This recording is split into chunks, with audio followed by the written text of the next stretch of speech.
Ustadz, bagaimana kita sedang bertaruh dan taruh kita ternyata berbeda manhaj? Apa yang harus dilakukan? Meneruskan atau melepaskan? Manhajnya yang dimaksud apa ini? Kalau dalam konteks manhaj Ahlussunnah wal Jamaah dengan adanya perbedaan para ulama, tidak ada masalah. Sekarang itu Bu, ada sebuah fenomena, iman itu lebih rendah daripada kata manhaj. Mengapresiasi beliau ini baik sebenarnya niatnya. Tapi saya cuma meluruskan pandangan umum, bukan kepada beliau, pandangan umum. Hari ini Bu, secara umum, orang-orang yang ngaji kadang-kadang itu ketika mereka belum paham arti manhaj yang sebenarnya, itu seakan-akan manhaj itu perkataan ustadznya itu manhaj. Yang kalau tidak dikatakan ustadznya bukan manhaj dia. Karena dia menempatkan ustadznya sudah kayak nabi. Ini kisah nyata, ada seorang wanita nge-DM istri saya neruskan ke saya. Ini masih saya simpan di handphone. Saya lagi mikir ini saya sharing atau tidak saya sharing di Instagram. Ada wanita nikah dalam kondisi dulu sama-sama ngaji. Ketika sama-sama ngaji, ya normal sebagaimana orang yang sudah ngaji. Sampai suaminya ngaji kepada satu kelompok. Setelah dia ngaji kepada kelompok ini, pekerjaan suaminya itu hanya menghujat terus di rumah. Dia selaku istri mengingatkan, jangan sering menghujat lah. Kurang lebihnya begitu. Mengingatkan saja dia. Dan selalu ketika dia memberikan nasihat kepada istrinya, suaminya supaya tidak gampang menghujat, tidak gampang mencela orang. Suaminya selalu mengatakan bahwasanya istrinya tidak paham manhaj. Padahal yang dilakukan istri itu apa? Hanya mengingatkan supaya tidak gampang mencela, menghujat. Ini istri saya jadi saksi nih atas apa yang DM yang beliau kepada saya dan saya membaca sendiri.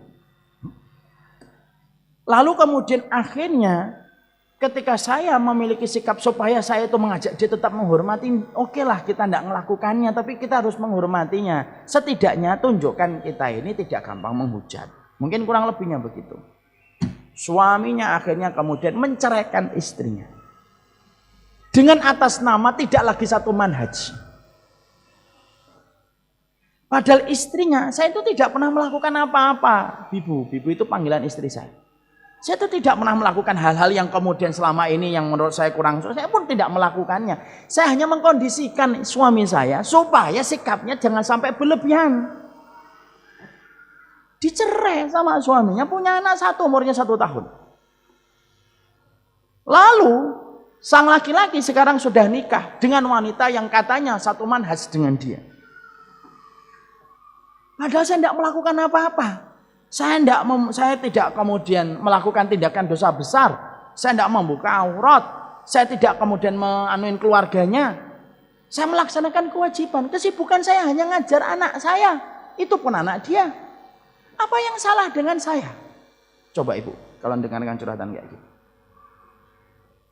Ini wanita beriman loh. Dia pakai hijab. Dia juga kajian. Juga paham tentang Islam. Tapi ketika manhaj itu ditempatkan lebih tinggi daripada iman, seakan-akan iman itu mentah kalau sudah berhadapan dengan manhaj. Lihat orang yang sering menganggap kita itu sebelah mata.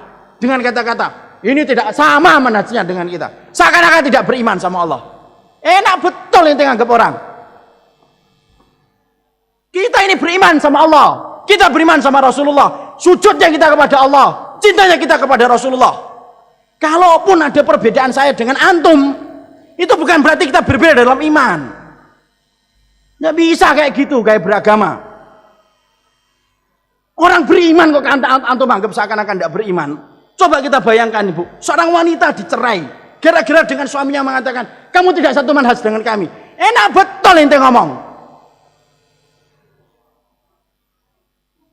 Enak betul ente benar bicara. Semuanya harus ngikutin apa yang kamu omong. Kamu ingin didengerin tapi gak pernah mau dengerin. Kamu pengennya dihormati tapi gak pernah menghormatin orang. Kamu pengennya ustadz ente dihormati tapi gak pernah menghormati ustadz lain. Enak betul cara ente beragama. Bubar jalan kalau kayak gitu tuh. Nggak bisa kayak gitu tuh. Kita harus paham dulu arti manhaj itu apa. Manhaj itu tata cara kita beragama. yang ngikutin Rasulullah dan para sahabat dengan mengetahui setiap perbedaan-perbedaan yang terjadi di antara mereka. Kalaupun kita mendapati ada yang berbeda, tidak sesuai dengan pilihan kita, tapi di situ ada memiliki dalil, walaupun dalil itu lemah menurut kita, dan menurut kita dalil kita lebih kuat daripada apa yang diambil saudara kita, tetap itu saudara iman kita. Tidak bisa kita gampang ngomong mengatakan tidak satu manhaj, tidak satu manhaj. Betul orang yang mengatakan satu manhaj karena pengen hati-hati. Betul. Tapi kalau kelewatan, jadinya bukan menyelamatkan manhaj, jadinya itu gampang untuk nyesatin setiap orang. Tidak bisa kayak gitu. Orang satu masjid, satu soft, gara-gara ngajinya nggak sama ustadznya dia, tidak mau mandang, salam aja tidak mau. Banyak nggak kayak gini di masjid? Tidak usah dijawab, Anda sudah tahu jawabannya. Marah saja dia. Orang ada yang mengatakan tidak satu manhaj gitu. Tidak bisa kayak gitu. Tapi kalau si akhwat atau ibu ini bertanya, saya ingin yang mendapatkan beberapa pendapat-pendapat yang saya pandang harus sama dengan saya, supaya tidak banyak perdebatan nanti. Silahkan. Saya kok melihat dia 1, 2, 3, 4 kok tidak sama pendapatnya dengan saya. Daripada nanti saya banyak bertengkar ketika belum siap, boleh nggak saya tidak menerima pinangan dia? Nah, itu boleh-boleh aja, enggak apa-apa. Tapi yang saya ingin sampaikan, jangan sampai kita menempatkan manhaj itu lebih tinggi daripada iman. Maaf ya Bu, ibu enggak cocok sama orang ngaji yang lainnya. Itu bukan berarti kita enggak bersaudara kan? Kan sudah saya omongkan di sini. Ya kan? Sama-sama satu Darussalam gitu ya. Hanya beda ustadznya. Kok nggak mau tegur siapa itu kenapa sih?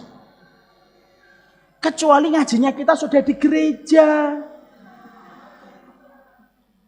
Habis ngaji di gereja, kita kemudian ngafirkan Abu Bakar kafir, Umar bin Khattab kafir, tidak mau ngikutin Imam Syafi'i terang-terangan. Bolehlah, kita ini sudah beda dalam perkara-perkara pokok. Perkara pokok aja kita berbeda kok. Saya tanya sama ibu punya komitmen nggak untuk mengikuti Rasulullah? Beriman nggak kepada para sahabat? Nah itulah satu manhaj kita. Kecuali ada di antara ibu mengkafirkan para sahabat Nabi. Ada di antara ibu yang menganggap ada seorang Nabi dan ada seorang Rasul setelah Nabi Muhammad. Nah itu beda manhajnya dengan kita. Paham sampai di sini?